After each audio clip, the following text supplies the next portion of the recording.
but more seriously, thinking about the wars going on in the world today. And as you know, war and military conquest has been a big part of Roman society and culture, and it, I think, has been a big part of most empires and dynasties throughout human history. So yeah, they usually came as a result of conquest. I mean, there's some like the Austro-Hungarian Empire where there was just a lot of sort of clever marriages. But fundamentally, there's an engine of conquest, and they celebrate excellence in warfare. Many of the leaders were excellent generals, that kind of thing. So, big picture question, Grok approved. I asked if this is a good question to ask. Kid tested, Grok approved? Yeah. At least on fun mode. To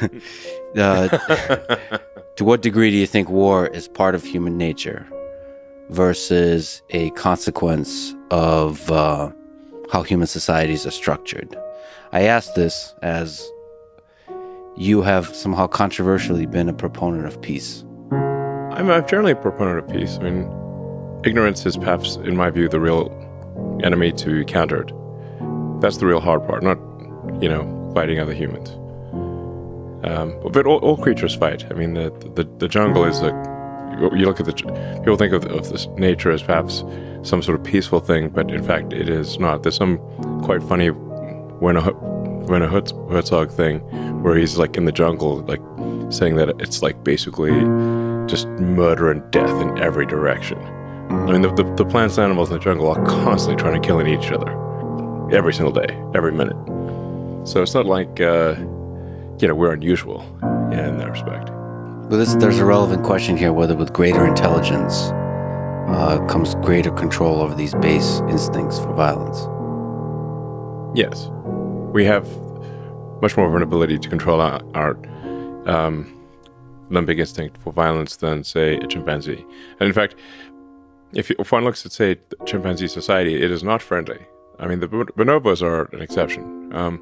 But chimpanzee society is filled with violence, and it's quite horrific, frankly.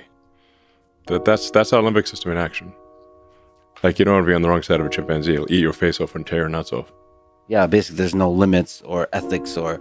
the Romans had just war. There's no just war in the chimpanzee societies. Is war and dominance by any means necessary? Yeah, chimpanzee society is like a primitive version of human society. They're not like peace-loving, basically, at all. There's extreme violence. And then once in a while, somebody who's watched too many Disney movies decides to raise a chimpanzee as a pet, and then that eats their face or rips their nuts off or chews their fingers off, that kind of thing. Yeah, it's happened several times. Ripping your nuts off is an interesting strategy for interaction. It's happened to people. It's unfortunate. Like, that's, I guess, one way to ensure that the other chimp doesn't, contribute to the gene pool. Well, from a martial arts perspective, it's a fascinating strategy. the nut ripper. I wonder which of the martial arts teaches that. I think it's safe to say if somebody's got your nuts in their hands and has the option of ripping them off, you will be amenable to whatever they want. Yeah, safe to say. So, like I said, somehow controversially, you've been a proponent of peace on Twitter, on X. Yeah. So let me ask you about the wars going on today and to see what the path to peace could be. How do you hope the current war in Israel and Gaza comes to an end? What path do you see that can minimize human suffering in the long term in that part of the world? Well, I think that part of the world is definitely, like, if you look up there is no easy answer in the dictionary, it'll be that, like, the picture of the Middle East, in Israel especially. So there is no easy answer.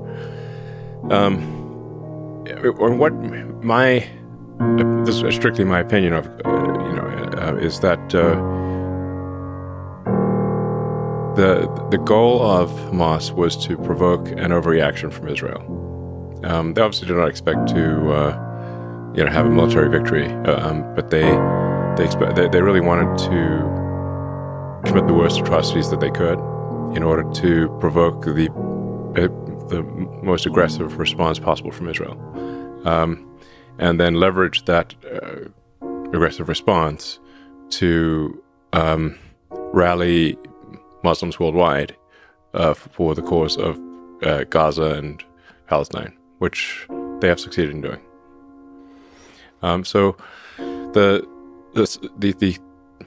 counterintuitive thing here, I think that the thing that I think should be done, even though it is very difficult, is that I would recommend that Israel engage in the most conspicuous acts of kindness possible. Everything. That is the actual thing that would thwart the goal of Hamas. So in some sense, the degree that makes sense in geopolitics, turn the other cheek, implemented. It's not exactly turn the other cheek, because I do think that there's, I think it is appropriate for Israel to find the Hamas members and, either kill them or incarcerate them. That's something that has to be done, because they're just going to keep coming otherwise. But in addition to that, they need to do whatever they can. There's some talk of establishing, for example, a mobile hospital. I'd recommend doing that. Just making sure that there's food, water, medical necessities, and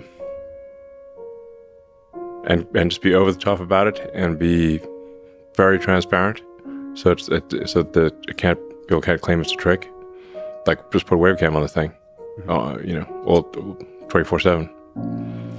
Deploy acts of kindness. Yeah, conspicuous acts of kindness that are unequivocal, meaning they can't be somehow, because Hamas will then, their response will be, oh, it's a trick. Therefore, you have to counter how is it not a trick. This ultimately fights the broader force of hatred in the region.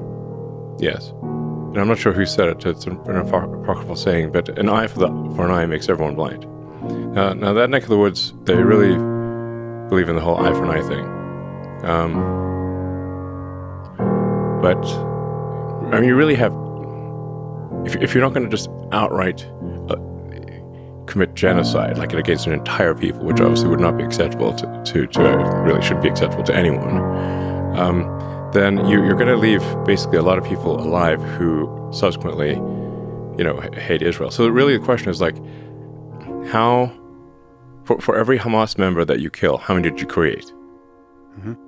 And if you create more than you killed, you've not succeeded. That's the real situation there.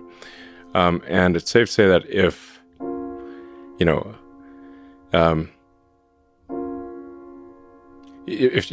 you kill somebody's child in Gaza, you've made at least a few Hamas members who will die just to kill an Israeli.